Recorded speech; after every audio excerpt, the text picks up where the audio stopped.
সকলকে আমার সংগ্রামী অভিনন্দন জানিয়ে আজকের উপস্থাপনা শুরু করছি। আমি শামীম আক্তার। আপনারা জানেন দীর্ঘদিন ধরে 2017 সাল থেকে আমরা ইপিএফ ব্যাকলগ মামলা চালিয়ে আসছি দীর্ঘদিন। এই মামলার ভবিষ্যৎ কি এবং কেন এই মামলা, এই বৃত্তান্ত নিয়ে আজকে আপনাদের সঙ্গে আমি আলোচনা করব।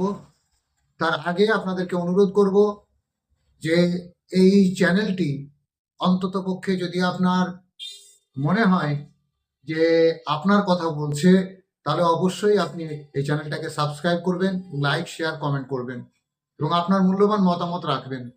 আমরা জানি আমরা বঞ্চিতদের সাথে, বঞ্চিতদের পাশে, বঞ্চিতদের সঙ্গে নিয়েই আমরা লড়াই করি। এই লড়াইয়ে আপনারা আমাদের সঙ্গে সঙ্গ দিয়েছেন, দেবেন, এই আশাটুকু রাখি। এই আশা রেখেই আপনাদের সঙ্গে কিছু কথা আমরা উপস্থাপন করছি। সবাই ভালো আছেন আশা করছি, কিন্তু যে ভালোটা থাকার কথা সেই ভালোটা আমরা নেই।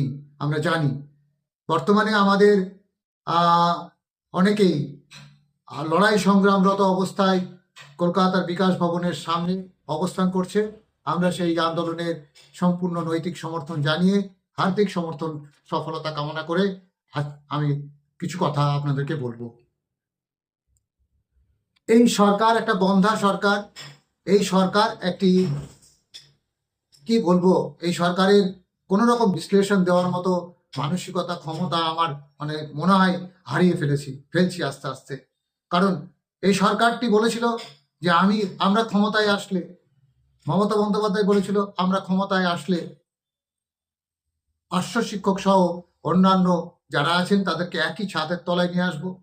নিয়ে এসেছেন একই ছাদের তলায়, অর্থাৎ ছাদ আমাদের খোলা আকাশ। এই খোলা আকাশের মধ্য থেকেই আমাদেরকে বিচরণ করতে হচ্ছে, আমাদেরকে লড়াই সংগ্রামের মধ্য দিয়ে থাকতে হচ্ছে।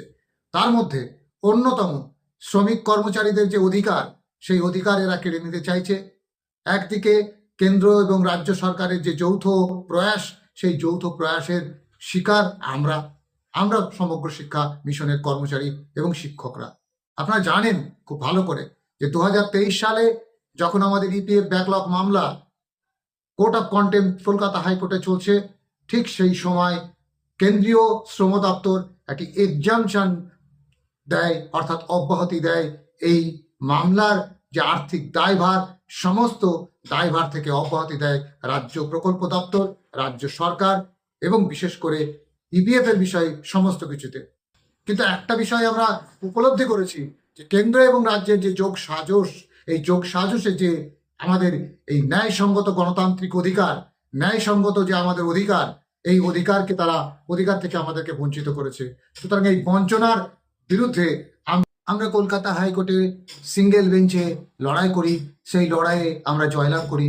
সেই সাথে সাথে আমরা রাজ্য সরকার ডিভিশন বেঞ্চে আমাদেরকে টেনে নিয়ে যায়। এটা জানতাম আমরা, আমাদেরকে ডিভিশন বেঞ্চে লড়াই করতে হবে।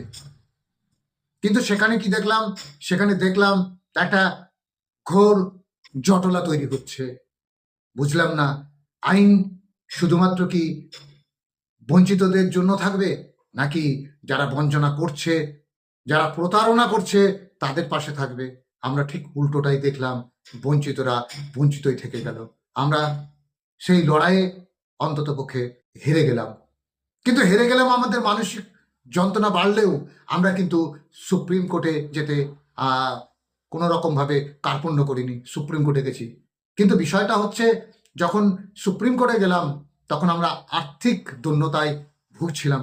যদিও আমরা ভেবেছিলাম এই লড়াইয়ে আপনারা আরো বেশি বেশি করে সাহায্য করবেন, কিন্তু এমন পরিস্থিতি তৈরি হলো, এমন জটিল পরিস্থিতি তৈরি হলো যে পার্শ্ব শিক্ষক সহ সমগ্র শিক্ষা মিশনে যারা কাজ করছেন তাদের যে আর্থিক দৈন্যতা যেন আরো চেপে বসলো। সুতরাং আমাদেরকে কৌশল অবলম্বন করতে হলো।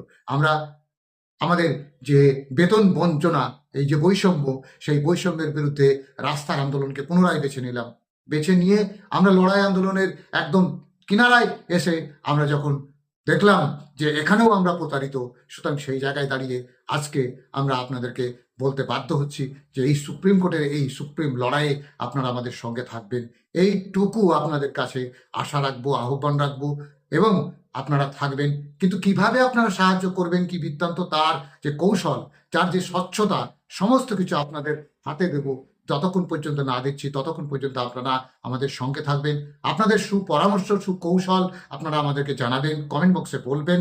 আমরা আপনাদের কথাগুলোকে অক্ষরে অক্ষরে পালন করার চেষ্টা করব। এটুকু মনে রাখবেন যে আমরা এখনো পর্যন্ত যে লড়াই আন্দোলন করছি এখানে কেউ নেতা নই। আমরা প্রত্যেকে অর্থাৎ কর্মচারী, শিক্ষা বন্ধু এবং পার্শ্ব শিক্ষক যারাই রয়েছেন এখানে এই লড়াইয়ে, তারা কিন্তু প্রত্যেকেই একসঙ্গে আমরা হাতে হাত মিলিয়ে কাঁধে কাঁধ মিলিয়ে লড়াই করছি এবং তার জন্য যা যা রূপরেখা তৈরি করার দরকার আমরা সার্বিকভাবে করব।